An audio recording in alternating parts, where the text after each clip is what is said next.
l'araignée, être un être bien singulier. Il est l'éternel adolescent à problème, l'étudiant boutonneux aux fins de mois difficiles, mais c'est aussi le plus aimé des super-héros. Spider-Man apparaît pour la première fois en août 1962 sous la plume de Stan Lee et le pinceau de Steve Ditko. Et il porte en lui une petite révolution, car l'idée est alors de créer un super minable, un méga loser, mais doté de super pouvoirs. Daniel Andreev, journaliste.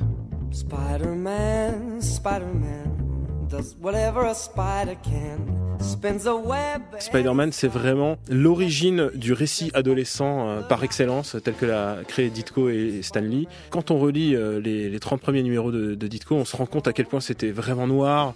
C'était un gamin qui avait vraiment des problèmes à l'école, comme on ne pouvait pas les montrer dans les années 60. Beaucoup de gens trouvent que Batman est plus fort comme personnage.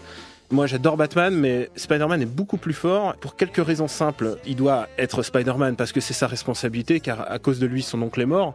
Mais en même temps, il y a sa tante, Aunt May, qui, elle, dans les récits originaux des années 60, avait un cœur fragile. Et si elle apprenait que Spider-Man était en fait son neveu, c'est le truc qui allait la faire tuer. Il y a toute une dimension de culpabilité énorme chez Spider-Man et qui en fait sans doute un personnage beaucoup plus fort que n'importe quel autre personnage. Spider-Man, c'est donc avant tout l'histoire d'un gamin rachitique, binoclard, chouchouté par sa vieille tante, rejeté par tous ses camarades de classe, incapable de trouver l'argent du loyer et super-héros à ses heures perdues. Pas vraiment un Superman, c'est justement le but, mettre de l'ordinaire dans le super. Sullivan Rouault, rédacteur en chef du site comicsblog.fr. L'araignée, oui, le plus fort, le justicier. Au-delà de Spider-Man, il y a surtout Peter Parker. Et Peter Parker, c'est un personnage auquel on peut que s'attacher. Il est simplement humain. Il a des failles comme tout le monde. Il a les mêmes failles que les autres. Et le fait qu'il ait de l'humour aussi le rend vachement sympathique parce qu'à chaque situation, il pourra blaguer.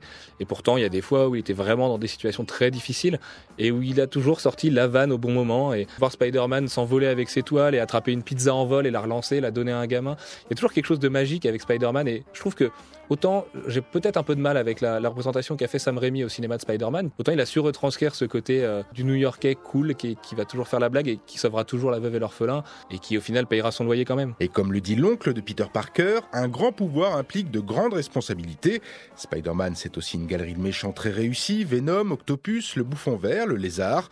Cinéma, séries animées, jeux vidéo, Spider-Man n'est plus depuis longtemps ce super loser rachitique et pourtant, même en 2013, c'est toujours là que se cache son plus grand pouvoir.